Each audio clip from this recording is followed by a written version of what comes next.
Hello students, कैसे हैं आप सब। स्वागत है आपका ऑनलाइन क्लासेस में। हम पढ़ेंगे आज कमर्शियल बैंक के बारे में।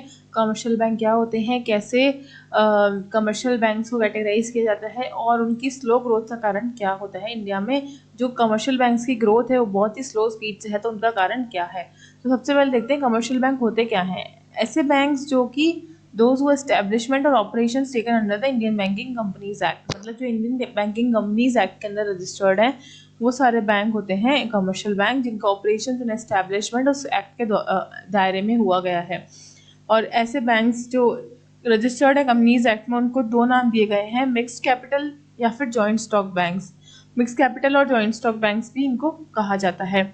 अब देखिए आज के टाइम में, टुडेज आरा, मतलब कि आज के टाइम में स्पेशलाइजेशन बैंक्स हो गए, मतलब अलग अलग सेक्टर के लिए अलग अलग बैंक। हर सेक्टर के लिए अपना एक बैंक है जो वो सिर्फ स्पेशल फंक्शन परफॉर्म करता है। लाइक इंडस्ट्रियल बैंक हो गया तो वो इंडस्ट्रियल का फंक्शन करेगा।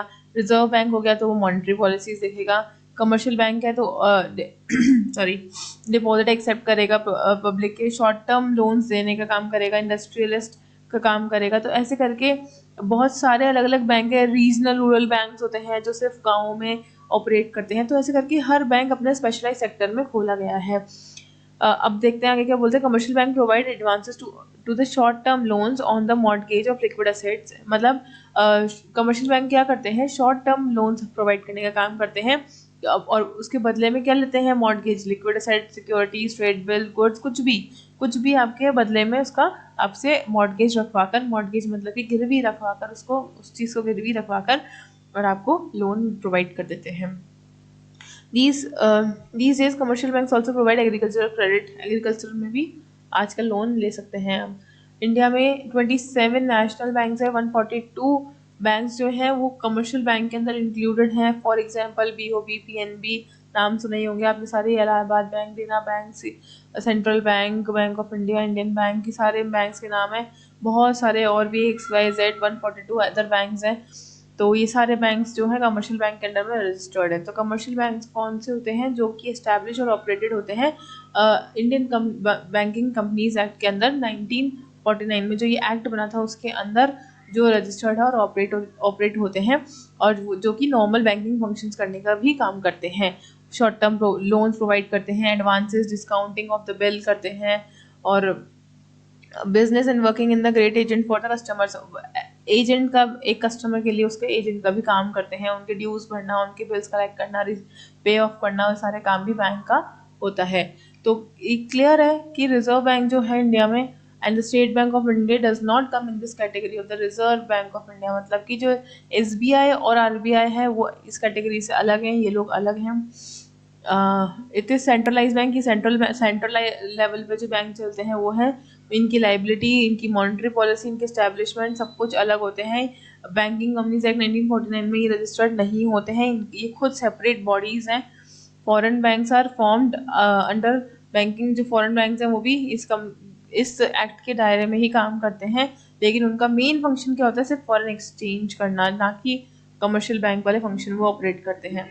अब कमर्शियल बैंक के दो मेन फीचर क्या होते हैं। पहला फीचर है formed under the Indian Banking Companies Act 1949, and second, these banks perform the normal banking functions such as, देखो अभी क्या करते हैं, शॉर्ट टर्म डिपॉजिट करने का काम, लोन देने का काम, एजेंट का फंक्शन करना, और क्रेडिट देना, किसको, इंडस्ट्री को, बिजनेसमैन को क्रेडिट देने का काम, ये सारे काम करते हैं। लेकिन जो स्टेट बैंक है, स्टेट बैंक ऑफ इंडिया है, वो एक सेपरेट एक्ट के अंदर है। SBI और RBI एक सेपरेट एक्ट के अंदर आते हैं। अब ये कॉज क्या है स्लो ग्रोथ का इंडिया के अंदर कमर्शियल बैंक की स्लो ग्रोथ, बहुत very slow growth, commercial banks की बहुत स्लो ग्रोथ हो रही है। उसका सबसे बड़ा कारण क्या है कि many improvements organisation and operation India. इसमें ये बोल रहा है बेसिकली कि बहुत सारे ऐसी चीज़ें हैं जो जहाँ पे लोगों को प्रॉब्लम फेस करनी पड़ती है और डिफ़िकल्टीज फेस करनी पड़ती है। इसलिए हमारे यहाँ पर बहुत स्लो ग्रोथ है। कैसे प्रॉब्लम्स और डिफ़िकल्टीज हम आगे देखेंगे। बहुत सारे इम्प्रूवमेंट्स भी हमारे को टाइम टू टाइम देखने को मिलते हैं बैंक्स के अंदर। बैंक्स नई नई चीज़ें लेकर आती है, इम्प्रूव करती है चीज़ों को, ताकि उसके कस्टमर्स को ज़्यादा दिक्कत ना आए। द फॉलोइंग आप देखते हैं कौन कौन सी प्रॉब्लम्स है।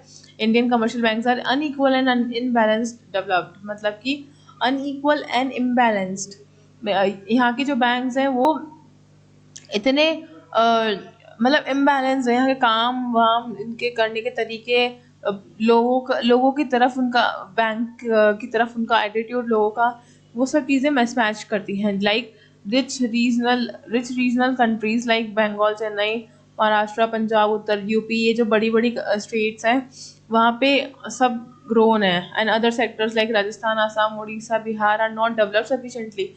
कई ऐसे, जैसे अब तो राजस्थान में भी काफ़ी डेवलपमेंट है, बट जो ये वाले हैं चेन्नई, महाराष्ट्र, पंजाब, जहाँ पे हाईली डेवलप्ड है ऐसे स्टेट्स, वहाँ तो चलो ठीक है, वहाँ पे लोगों को दिक्कत नहीं आती। लेकिन जो डेवलप नहीं हुए हैं लाइक उड़ीसा, बिहार और ये सारे स्टेट्स, वहाँ पर लोगों को बहुत दिक्कत आती है। वहाँ पे बहुत सारे सिटीज़ हैं, टाउन्स हैं, जहाँ पे कमर्शियल बैंक्स लिमिटेड हैं, हर इंसान का रीच नहीं है बैंक तक। जो रूरल पॉपुलेशन है वो बेनिफिट नहीं उठा सकती बैंक से, क्योंकि वो उनके रीच में ही नहीं आती बैंक्स। और बहुत सारी ऐसी ब्रांचेस हैं बहुत सारी जगहों पे खुली भी है, लेकिन वहाँ पे रिजल्ट एडवर्स आते हैं। जैसे कि अगर आपने एक बैंक में ब्रांच भी खोल दी बाई चांस, तो वहाँ पर आपका रिजल्ट्स एकदम वर्स आ रहे हैं। क्यों? क्योंकि वहाँ के लोग एजुकेटेड ही नहीं है कि वो बैंकिंग की चीज़ों को समझ पाएँ, बैंकिंग के नॉलेज ले पाएँ और बैंक को डील कर पाएँ। वो लोग सिर्फ और सिर्फ अपने सरपंच और जो सेठ होते हैं, जो गाँव में पैसा देते हैं उधार पे, उन लोगों के ऊपर डिपेंडेंट रहते हैं। Insufficient capital and limited amount of deposit, अब कैपिटल ही नहीं होता इन लोगों के पास, बैंक के पास जो ये है। This is also a drawback of Indian bank, the banks own capital was less, मतलब खुद का जो बैंक का खुद का ओन कैपिटल होता है वो थोड़ा कम होता है। और due to non trust of the people, मतलब कि उनको भरोसा नहीं है पब्लिक पे कि यहाँ की पब्लिक हमारा साथ देगी कि नहीं देगी, इसलिए बहुत सारी प्रॉब्लम फेस करनी पड़ती है दोनों बैंक को भी और लोगों को भी। नेक्स्ट देखते हैं failure and crisis of bank. अब failure and crisis of bank क्यों बताया गया है कि 1913 से 1939 तक का ऐसा दौरा था जहाँ पर इकोनॉमिक वॉर हुआ था उस टाइम। तो जो सेकेंड वर्ल्ड वॉर था उसके बाद से non economic and small unit banks are not bear to, जो इकोनॉमिक क्राइसिस आई थी इस दौरान 1913 से 1939 तक, जब सेकेंड वर्ल्ड वॉर हुआ था उसके बाद, तो उसके बाद उस क्राइसिस को झेल पाने की ताकत बैंकों में नहीं बची थी। उनके बैंकों को शट डाउन होना पड़ा, वो फेल हो गए। कितने 400 बैंक, करीबन 400 बैंक फेल हो गए थे। कब? 1939 से 1949, 10 साल के अंदर अंदर 400 बैंक शट डाउन हो गए और 592 बैंक्स फेल हो गए। अब 1960s के जो पीपल थे वो उनका भरोसा उठ गया, पूरी तरह से उनका भरोसा उठ गया किसकी तरफ? बैंकों की तरफ उनका भरोसा ही उठ गया। फिर आया पिलाई central bank and Lakshmi bank के, क्योंकि ये जो पिलाई सेंट्रल बैंक और लक्ष्मी बैंक थे वो सबसे वेल नोन बैंक्स हुआ करते थे, जो कि शट डाउन हो गए, तो उसकी वजह से लोगों का भरोसा ही बैंक पर से उठता गया। तो monopoly of industrialist on commercial bank.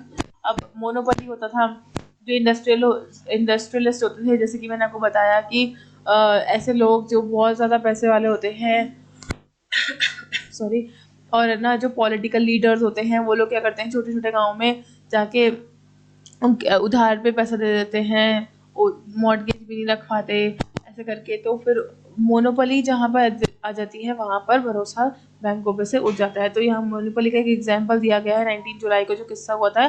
14 bank जो थे नेशनलाइज हो गए थे, और on 15 April by nationalising 6 more banks, the government also uses the banks to satisfy its own political selfishness and one evil will replace another one। और उस time क्या हुआ कि बैंकों का ही आपस में वॉर हो गया। जो बैंक अपनी अपनी सेल्फिशनेस पे आ गए, अपने हिसाब से इंटरेस्ट रेट रखने लग गए, अपने अकॉर्डिंग पॉलिसीज बनाने लग गए, क्योंकि उस टाइम बहुत 1960s में एक तो ऑलरेडी इतने सारे बैंक शट डाउन हो गए और ऊपर से सारा अस्त व्यस्त हो गया था।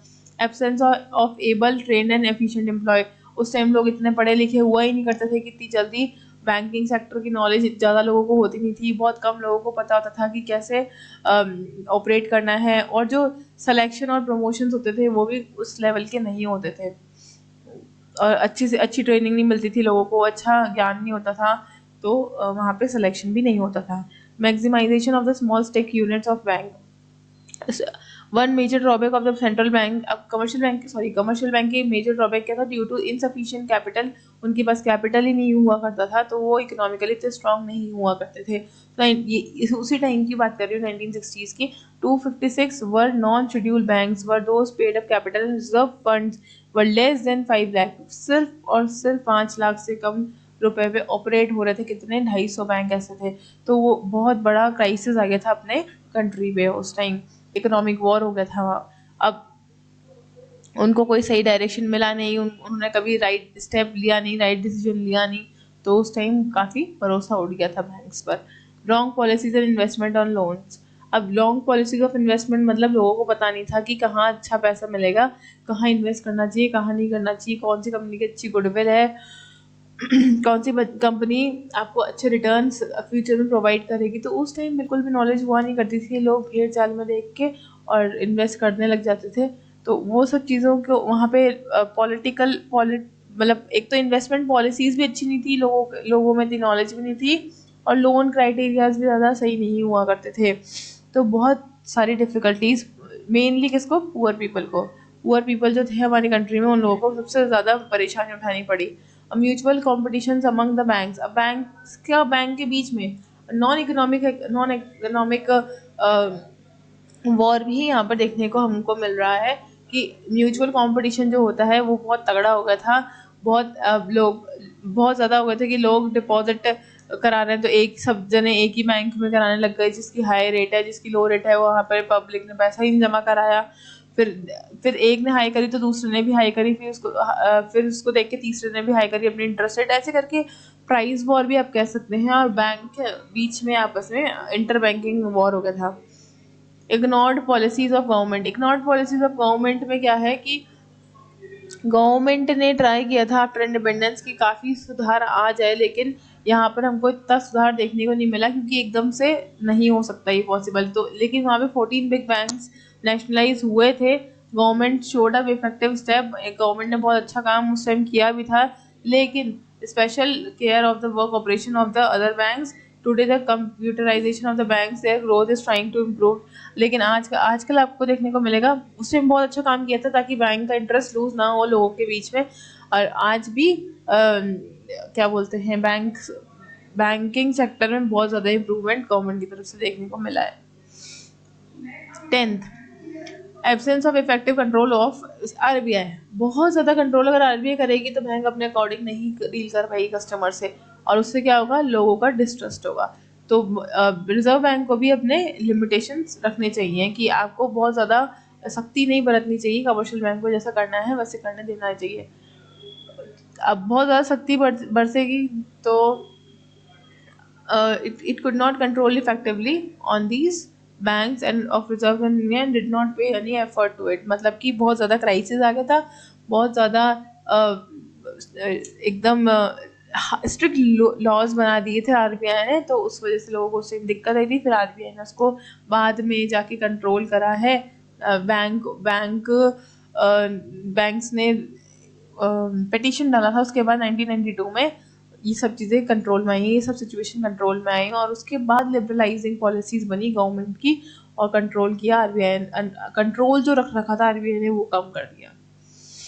ठीक है, अब last point, limitations of banking act. Limitation of banking act का क्या मतलब है? लिमिटेशन ऑफ बैंकिंग एक्ट का मतलब है there were absence of banking act of for banking development in India, so banks were operated by their own uncontrolled. अब उस time क्या हुआ करता था, आई एम सॉरी, उस टाइम ये हुआ करता था कि लिमिटिंग कंट्रोल हुआ करता था बैंक्स का। लिमिटेशन ऑफ बैंकिंग एक्ट मतलब कि उस टाइम जो एक्ट बना था बैंकिंग एक्ट, उसमें जो चीज़ें पॉलिसीज लिखी हुई थी वो इतनी अच्छी से फॉलो नहीं कर पा रहे थे सारे बैंक्स। इंडस्ट्रियल और कमर्शियल बैंक थे, उन्होंने अपने हिसाब से अपनी पॉलिसीज को मैनिपुलेट कर दिया, इसीलिए पब्लिक का डिस्ट्रस्ट आ गया बैंक के ऊपर।